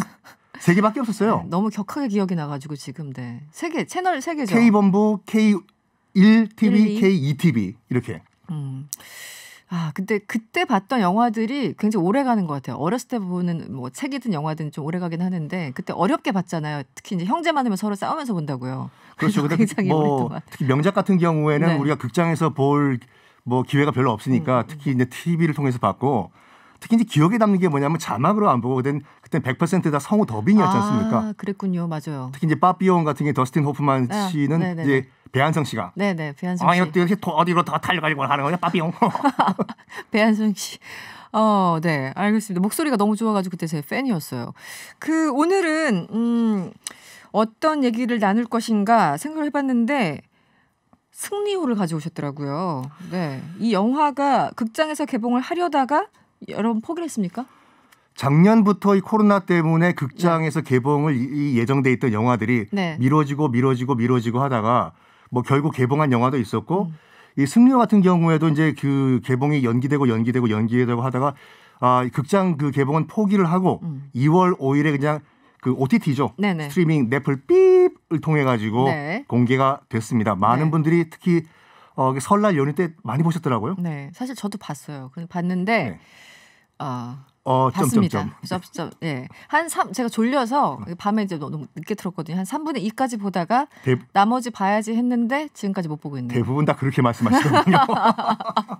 네, 립 서비스. 일단 개인적인 취향이니까요. 우리나라에서 그러니까 여러 가지 나오는 배우들이 워낙 훌륭한 배우기도 했고 이 장르가 굉장히 인상적이었어요. 우리나라에서 보기 드문 SF물이어가지고 어떠셨습니까? 그 SF는 이제 많았어요. 솔직히 이제 그 사이언스 픽션을 다룬 영화들은 많았었는데 우주를 배경으로 한 이게 이제 스페이스 오디세이라고 하는데 스페이스 오디세이 정말 우주를 배경으로 한 서사극은 아마 이게 처음이지 않을까 국산 영화 중에서는요. 우리나라에서는 왜냐하면 일단은 그 우리가 이제 CG라고 잘못 알고 있는 그 CGI 그 스페셜 에펙트 있지 않습니까? 그게 워낙 관객들의 눈높이가 높아져가지고 대충 만들면은 외면을 당해요. 왜냐면 할리우드 영화 때문에 눈높이가 높아진 상황에서 갑자기 이제 예전에 그 둘리 같이 탈바가지 쓰고 나온다든지 그럴 수가 없으니까. 그런데 이 영화 호불호가 많이 갈려요. 많이 갈리더라고요. 스토리가 약간 2% 부족하다는 말도 있고. 하지만 공통적으로 다 하는 말씀은 뭐냐면 이 CG만큼은 할리우드를 따라잡았다라는 평이 있죠. 맞아요. 저도 보니까 그게 굉장히 막 이질감이 있거나 굉장히 좀 불편하다거나 이런 느낌을 못 받은 것 같아요. 이거 굉장히 잘 만들었어요. 왜냐하면 그 우주 뭐냐 그 씬들. 그 앤트맨이라고 기억나시죠? 네. 개미맨. 알아요. 네네. 그게 할리우드 SF 가운데서 가장 돈을 적게 들은 저예산 영화였어요. 그게 우리 돈으로 1,400억이 들었거든요. 네. 제작비가. 1,400억. 네. 이게 승리호가 240억 들었어요. 그렇게 비교하니까 엄청나네요. 그럼에도 240억 가지고도 이 정도를 만든 건 대단한 거죠. 그러네요. 그러니까 기본적으로 이제 우리는 통틀어서 그냥 SF 영화라고 하는데 이번 이 승리호처럼 장르를 조금 더 구체화시키면 스페이스 오디세이라고 이렇게 부르나요, 일반적으로? 그 스페이스 오디세이라고 하면 이제 그 많은 분들이 그게 뭐지라고 하시는 분들이 계신데 간단하게 말해가지고 우주를 배경으로 한 대서사시 스타워즈. 네네. 스타워즈가 스페이스 오디세이고 전형적인. 네. 그리고 또 미국에 좀 사셨죠? 네, 좀 아시겠지만 미국인들 가운데서 이거 모르면 정말 왕따 당하는 거거든요. 스타트랙, 엔터프라이즈호. 이게 그 스페이스 오디세이의 그 전형적인 그 시리즈였는데 이게 우리나라에서만 유독 흥행에 실패를 해요. 그러니까 이유가 뭘까요? 우리나라에서만, 그러니까 우리는 많이 외국 영화를 통해서 많이 봤는데 왜 이렇게 실패를 했던 걸까요? 왜냐하면 스페이스 오디세이 같은 경우는 이제 스타워즈도 그렇고 뭐 스타트랙, 특히 스타트랙 같은 경우에는 1966년도부터 시작을 한 거거든요. 오래됐죠. 네. 거의 뭐 영화계의 제너럴 호스피탈인데. 네. 네. 세대가 비슷하니까 이해하시네요. 네. 저 절대 비슷하지 않아요. 아무튼요. 네. 이게 너무나 서사 구조가 복잡하기 때문에 이걸 모르면 내가 지금 뭘 보고 있지 이해가 안 돼요. 맞아요. 그럴 때 있어요. 예를 들어서 꼭 그 적절한 예인지는 모르겠지만 수학의 정석을 중간부터 이렇게 보면 이게 내가 뭘 풀고 있지 도대체 뭘 원하는 것일까. 네. 그래서 일단은 스토리 자체가 이게 그 접수가 안 돼가지고 흥행이 실패하고 맞아요. 두 번째는 뭐냐면 이 우주에서 펼쳐지는 스토리에 한국 관객들이 약간 익숙하지 않다? 이 두 가지 이유 때문에 스타워즈 같은 경우에는 미국에서 대박을 쳤음에도 불구하고 그 시리즈가 지금까지 개봉한 것 중에 100만 관객이 넘은 게 없어요. 스타워즈가. 그렇습니까? 네. 정말 매니아들만 보는 거죠. 스타워즈가 그런데 스타트랙은 그러니까요. 네. 그 정도. 그러니까 어쨌든 기본적으로 이게 만들기도 일단은 힘들고 두 번째는 우주라는 공간이 굉장히 낯설기도 하고 뭐 여러 가지가 복합돼서 특히 우리나라에서는 만들 엄두를 못 냈던 건가요, 한마디로? 그렇죠. 그래서 이 조성희 감독이 굉장히 그 큰 시도를 한 것이 뭐냐면 이 스페이스 오디세이를 가지고 한국적 서사를 접목한 거의 첫 케이스이기 때문에 약간 도박을 했다. 처음에 이게 만들어졌을 때 이게 원래 웹툰이 베이스 영화거든요. 웹툰은 꽤 성공을 했어요. 근데 이게 과연 실사판 영화로 성공을 할 것인가? 결론적으로 말씀드리면 손해는 안 봤습니다. 손해는 안 봤다. 왜냐하면 그 원래 극장에 개봉을 하려고 했는데 그 넷플 삐삐에 바로 올라가지 않습니까? 몇 번 연기가 돼서 코로나 때문에. 2월 5일에 그 넷플 삐삐 올라갔는데 아까 말씀드린 것 같이 제작비가 240억이에요. 근데 이 공개된 자료에 따르면 넷플릭스로부터 300억을 넘게 받았다고 하거든요. 그래요? 일단은 손해를 안 본 거죠. 그러네요. 기본적으로 제작비는 챙겼으니까. 일단은 뭐 그렇죠. 손해를 안 본 거죠. 네. 이게 이제 워낙 제가 좋아하는 배우들이 나와가지고 저도 굉장히 3분의 2까지 열심히 봤는데. 송중기 씨요? 예, 송중기 씨도 김태리 씨 너무 좋아해요. 미스터 선샤인 이후에 김태리 씨 팬이 됐거든요, 제가. 그래서 두 분들의 연기는 여전히 좋았는데 이번엔 이게 사실 극장에서 개봉하는 것보다는 넷띵띵 거기를 통해서 나가는 게 훨씬 더 다양한 어떻게 보면은 이제 관객들 만날 수 있잖아요. 지금 몇 개국 정도가 풀린 걸까요? 일단은 띠띠띠에서 제공되는 이 제공되는 국가에서는 거의 다 개봉을 했고 특히 이제 그 개봉되는 국가 가운데서 아시아 유럽에서 16개국에서는 1등을 했어요. 1등. 그러니까 어떻게 보면 결과적으로 극장에서 개봉한 것보다는 훨씬 낫지 않아요? 그러면? 전 세계적으로 이제 홍보가 된 거니까. 네, 그러네요. 네. 뭐 우리야 송중기 씨, 김태리 씨가 막 하지만 뭐 이제 그들을 처음 접하는 유럽 관객들 같은 경우는 많겠죠. 연기 잘한다 저 배우 이런 소리 들을 수가 있으니까요. 그렇죠. 굉장히 인물 하나하나가 살아 있었고 하여튼 중간에 제가 약간 놓친 부분이 있었지만 이제 끝까지 보고 다음 주에 이어서 말씀을 드릴 것 같은데 주무셨군요, 그때요. 네. 먼저 첫 번째 일단 개인적인 거지만 썬킴 씨는 몇 점 정도 주시겠어요, 이 영화에? 개인적으로 본다면? 저는 솔직히 말해가지고 저도 이 영화를 보기 전에 너무 혹평을 많이 들어가지고 SNS 상에서 이게 굉장히 의견이 너무 극단적으로 갈리더라고요. 저도 보기 전에 그걸 한번 보고 영화를 봤거든요. 네. 그러니까 뭐 이걸 볼 바에는 솔직히 말해서 뭐 바람과 함께 사라져를 한 번 더 봐라. 3시간짜리. 그 정도. 네. 이런 얘기도 있었는데 그래서 저도 이 약간 의심을 하면서 봤긴 봤지만 네. 저는 굉장히 박수를 쳐드리고 싶어요. 일단은 스토리에서 뭐 신파 가지고 많은 분들이 뭐 이렇게 약간 안 좋은 평을 하시는 분들이 계시는데 네. 저는 나름대로 괜찮았다고 봐요. 그 자체의 스토리도. 네. 신파도 괜찮았고 네. 뭐 그 송중기 씨가 그 딸을 네. 찾고 우는 장면 등등등. 약간 그 뭐랄까 조금 아쉬웠던 부분은 뭐냐면 네. 리차드 아미티지란 그 어마무시한 배우 호빗에 나왔던 네. 캐스팅을 했어요. 네. 그 이제 더 말씀드리면 이제 그 약간 스포일러가 될 수도 있으니까 네. 극 중에서 약간 악당 역으로 나오거든요. 그 악당 역을 잘 못 살린 게 약간 아쉬운 점이라고 하면 아쉬운 점. 뭐 일단 송중기 씨와 김태리 씨는 좋은 편 우리 편인데 네. 그럼 거기에 맞서 싸우는 나쁜 편이 있어야지 보는 관객들이 박수를 치고 그렇죠. 와 네. 우리 편 잘 싸운다는데 이 악의 축을 담당했던 리차드 아미티지를 약간 못 살린 것이 좀 아쉽다. 선명하게 딱 갈리지가 않았다. 그렇죠. 조금 더 이제 각을 좀 세워야 될 텐데 그게 좀 부족했다는 뜻인가요? 그리고 이제 네. 리차드 아미티지 말고 그 나머지 외국인 배우들이 네네. 연기가 맞아요. 네. 제가 실망한 게 그 부분이었나 봐요. 나머지 그 배우들이 뭔가 연기를 하다마는 하다만 건 아닌가요? 그 M본부에서는 아침에 하는 그 서프 삐삐 네. 인가 싶을 정도로 약간 그 연기가 좀 그 전체 분위기를 못 따라가는 것이 아쉬운 점이 아닌가. 그 괴리감이 있었던 거군요. 제가 지금 생각하니까 그 괴리감이 굉장히 컸던 것 같아요. 보면 전반적으로. 보면서 네. 불편하고 또 방금 그 김태리 씨 말씀하셨는데 네. 이게 참 그 자기가 그 대표하는 영화의 임팩트가 큰 것이 네. 그 이걸 보신 분들이 하시는 말씀이 승리호를 보면서도 아직까지 미스터 선샤인을 보는 것 같고 또 유시진 대위를 보는 것 같고 네네. 또 범죄도시 타짜를 네. 보는 것 같다. 네. 러브가 무엇이요? 먹는 것이요? 네. 기억하시는 분들 많죠. 그러니까 그 얘기는 이제 과거의 어떤 캐릭터에서 크게 벗어나지 못했다. 그렇죠. 김영철 씨는 아직까지 궁예고 네. 그다음에 박성웅 씨는 아직까지 신세계지 않습니까? 거기 누구 다음 베이스 말하면 줘봐라. 네. 김태리 씨는 워낙 그 미스터 선샤인에서 강렬했기 때문에 네. 그게 좀 잔향이 남아있는 것 같긴 하고요. 9459번님이 문자 주셨어요. 역시 썬킴 영어쌤. 지금 직업이 여러 개시죠. 우리 썬킴 씨가. 네. 부캐가 여러 개죠. 네. 네? 부캐가 여러 개. 네. 스타트랙 발음이 역시 스타트랙 뭐 이러면서 항상 맛깔나는 영화 속에 잘 듣고 있습니다. 이렇게 응원의 문자 함께 주셨습니다. 아유 뭐 이 스타트랙을 스타트랙으로 발음했는데 이제 또 이렇게까지 칭찬을. 네, 그 뭐 승리호도 그렇고 앞으로 전략들이 좀 달라질 것 같긴 해요. 왜냐면 이제 이번에 이런 걸 코로나를 계기로 당장은 울상이었지만 이런 식으로 또 활로를 찾다 보니까 꽤 많은 사람들과 더 많이 만날 수 있다. 이거는 하나의 전략이 될 수도 있을 것 같아요. 일단 작년부터 이제 그 배급사 같은 경우에 이 디스트리뷰터들은 많이 당황을 했을 거예요. 그 영화 마케팅 하시는 분들은 다 아시겠지만 영화를 하나 제작을 한 다음에 그 프로덕션 컴퍼니가 이제 디스트리뷰터 이제 배급사에서 배급을 하는 과정이 여러 단계로 세분화가 돼 있거든요.